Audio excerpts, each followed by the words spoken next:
Okay, we are going to find the slope of a line by counting from point to point. So we're looking at this graph, and the first thing that we want to notice is that if you move on the graph from the leftmost side of the graph and you move to the right, you're moving down, down, down. So this graph moves from left to right, going down. It is a negative slope. So that's the first thing we want to notice, is that it's a negative slope.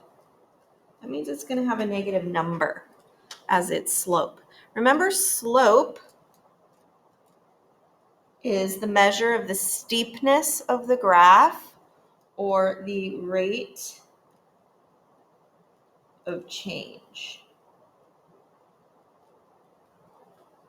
Okay, so we're going to start on this furthermost point to the left. And we're going to work our way to this point by counting rise over run.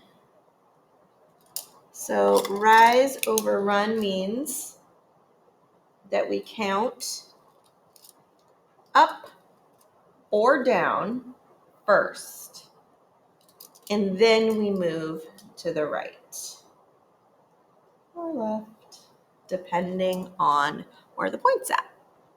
So here I am at negative 2, 3. To get to this point, I'm going to need to move down 1 unit.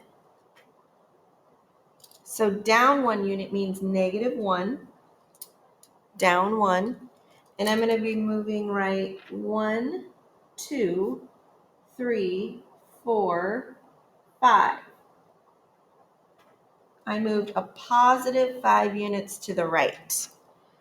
So the rise over run is going to be negative 1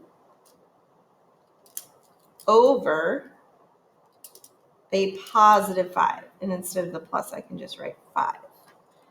So the slope of this line is m equals, m represents slope, and we're just going to write negative 1 over 5.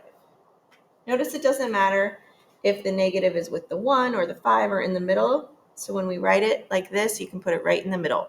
Negative 1 over 5. That is the slope. It's a pretty shallow slope. It's not too steep. Okay, let's try another one. Notice if we start on the left side of this line, to move to the point that's furthest to the right, we would have to move up from left to right. So we know that this would be a positive slope.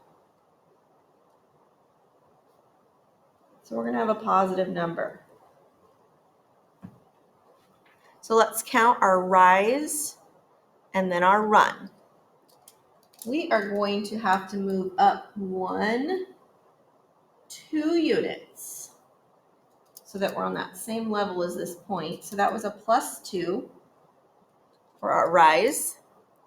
And then we need to move 1, 2, 3, 4, 5, 6. So I want a positive 6 units to the right. So notice that my slope, my rise over run, is 2 over 6. Rise over run, 2 over 6. We have one more step to take. This can be reduced, this fraction. So you have to think to yourself, what goes into both of these numbers? What is a factor that can go into both 2 and 6? They're both even numbers, so let's try 2. And we're going to divide 2 by 2, and we're going to divide 6 by 2 and see what we get. 2 divided by 2 is 1, and 6 divided by 2 is 3. So your final answer is m equals 1 over 3. as your slope. I'm going to box it up so we know this is the final answer. Remember, m means slope. So this says the slope of this line is 1 over 3.